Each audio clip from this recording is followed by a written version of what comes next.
Hey there everyone, Sean Webb here, PGA golf professional and the Director of Instruction at the David Toms Golf Academy in Shreveport, Louisiana. And the reason I'm creating this video is that I've had a lot of questions come in about my putting mat that's for sale on Amazon, the Sean Webb putting mat. And I've had a lot of questions about why it's priced higher than some of the other ones and what are the differences that make it have more quality versus the other mats that are on there. So what I've done is I've bought the #1 selling mat on Amazon, which is right here to my right.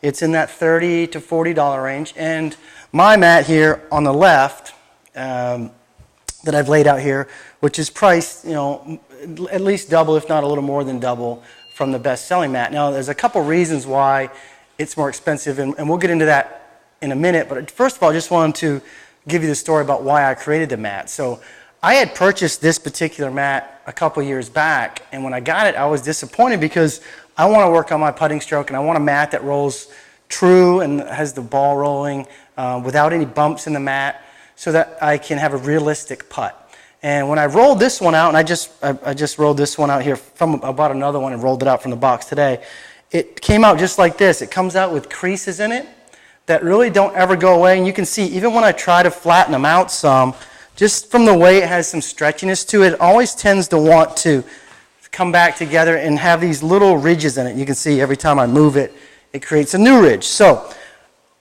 that was a problem for me because I couldn't practice my putting. It always would start to crease.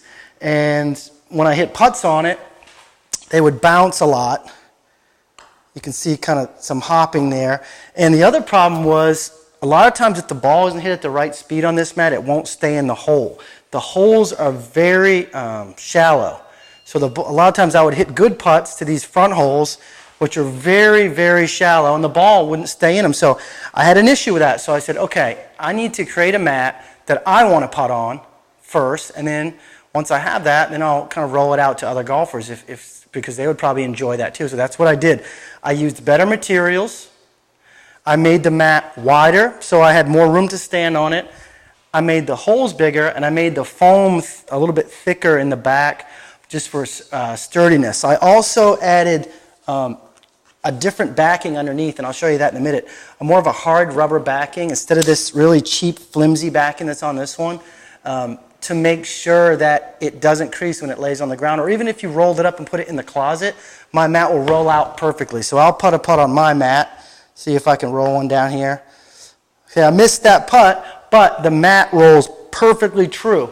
It was just a bad stroke, but I still got some feedback because the ball rolled exactly the way it should have down my mat without any bumping. Now, let's kind of go into some of the finer details here.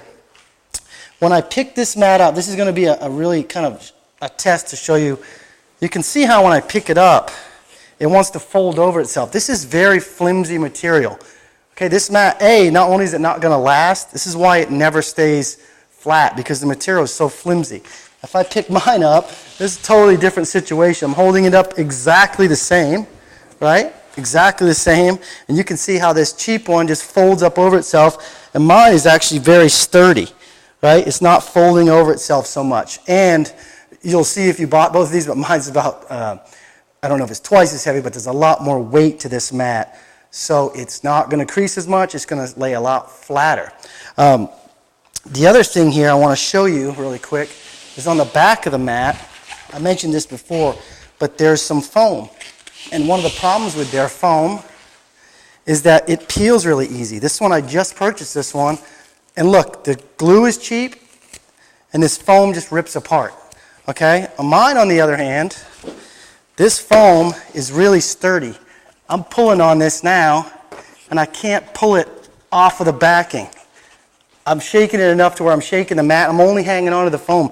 This glue and this foam is higher quality, so it's not going to fall apart. So in the end, you get what you pay for, and this is a perfect example of that. This mat is so flimsy that you're getting about $30 worth of mat with this mat. Mine, on the other hand, is not flimsy. You can almost hear the different weight of it. It's solid, right? I'm even having a hard time getting it to fold up a lot. So this mat here, although way more expensive, you get what you pay for. It's going to last. and you won't have to keep buying mats every single year. And if you're serious about your game and putting the ball better, what a great way to do it, because the ball will roll true, end over end. You can get better at putting, have more fun playing the game. So that's the overview of my mat, why it's more expensive, and why it's at least double the quality, if not more, of the less expensive mat. So hope that helps you out, understand why I created the mat, and practice your putting, and we'll see you on the golf course.